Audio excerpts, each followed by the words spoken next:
As you know, today marks, in fact, I think I've already given up the chairman said, but it marks the last day, the final day as chairman of the General Council. And I wanted to come and for two main reasons. The first reason was to thank you very, very much for all the support that you gave to me when I was chair of the council, and especially during the selection process when you afforded me the time and the space to carry out the exercise. So for that, thank you very much. And the second reason was to introduce a good personal friend, a colleague, Ambassador Eric Glenn of Norway, who today at about 1:15 took over the chairmanship of the General Council. Now I'm going to say a few words about Eric, who I have come to know very well, in fact, during the last 1 year. I knew him before, but I think the close proximity in which we worked during the last year allowed me actually to see him in a totally different light. He's got sound judgment. He has a remarkable sense of fairness and equity, and a superb understanding of the WTO system and its rules. I know that he will be an excellent chair for the General Council, and I feel greatly honored to be handing over the baton to Eric. Now, I think you will all agree with me that, in fact, the last 1 year has been a very historic one for the organization. We were able collectively to choose a first-rate Director General through a process that was open, was inclusive, and transparent. During that process, we had no delays, no controversies, no scandals, and almost no surprises. This may have, I know, disappointed some of you and made for fewer headlines than you would have wished for. But for our organization and for the trading system, it was a very significant achievement indeed. It was a tremendous boost of confidence for the organization, and I think at a time when the organization needed it very, very much.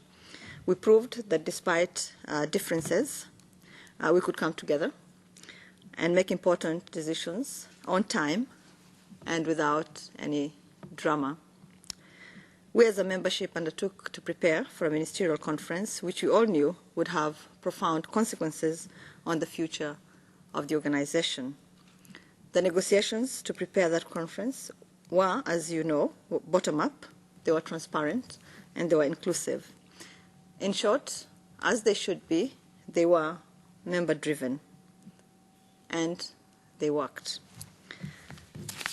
I think the hard work, and probably that's not also a disputable fact, that we did in Geneva enabled the ministers at Hong Kong to arrive there with the tools that they needed to make the decisions that they had to make. And as has been said very frequently over the past 1 month, Hong Kong itself was a modest success. We did not tackle many of the pressing issues in development, in agriculture, or indeed in Nama. But we took steps that will surely help the poorest of our members on cotton and on market access for LDC exports. We did gain an expiry date for export subsidies and made progress on establishing a special safeguard in agriculture for developing countries. As important as this, the WTO member governments remembered what it takes to reach agreement: hard work, flexibility, and an understanding of the positions held by trading partners. Now, we all have the responsibility to build on Hong Kong. We know that we must finish the Doha development round by the end of this year, and we also have agreed, I think, that development must be at the very heart of any agreement that we reach. We know we both have to be ambitious and we have to be pragmatic, and that is never an easy balance to strike. But what I have seen in the past 1 year leads me to believe that, in fact, it is possible to do that. An ambitious, balanced, and development-oriented agreement is in all of our interests, and surely we overcome those differences that we have and find common ground on which to build a brighter future for all of us. We have done that before, and I think we can do that again. And most importantly, I think that under the able leadership of Ambassador Eric Glenn and Director General Lamy, agreement will be reached, and that this often troubled world will be a better place for it. Thank you, Mina, for her praise of my capabilities. I have two comments to that. One is that it's mutual, and I think you know by now. We have worked very closely together for a year.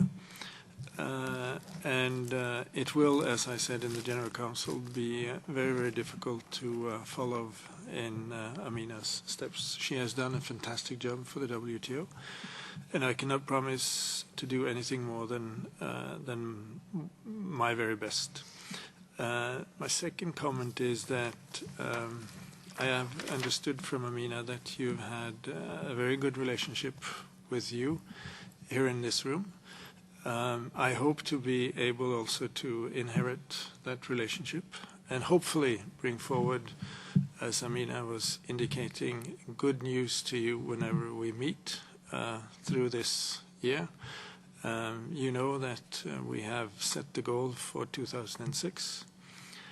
I said in the General Council that in Davos, where some of the ministers met, there was some talk about moving in concert. There have been some discussion later on in Geneva what in concert actually means. My interpretation is in a way that we have an orchestra where a number of instruments are taking part in order for us to have a clear symphony. All instruments need to play their role. And as Rafida said in Davos, even hitting the triangle at the right moment is actually extremely important for harmony and the perception of good sounds. I think this is very useful approach to our work this year. And I was hoping that we, by the end of 2006, could deliver the DDA Symphony to the world. It would be extremely important for all countries. So when we meet again in a year's time, probably see some of you before that, but when we meet again a year's time from now, my message could probably be to you that we have concluded the DDA. That would be a very, very good achievement for the WTO. So far, have you seen any indication that any country wants to take the first move, like the EU on the agricultural market access and Indian or Brazil on the NAMA? I think that all the membership understands that. It understands that there will have to be some give and take, and that there can be no winner takes it all, and that everybody has an interest in moving along, but also on taking something back home with them. So, in fact, I think that is the spirit in which the membership is working.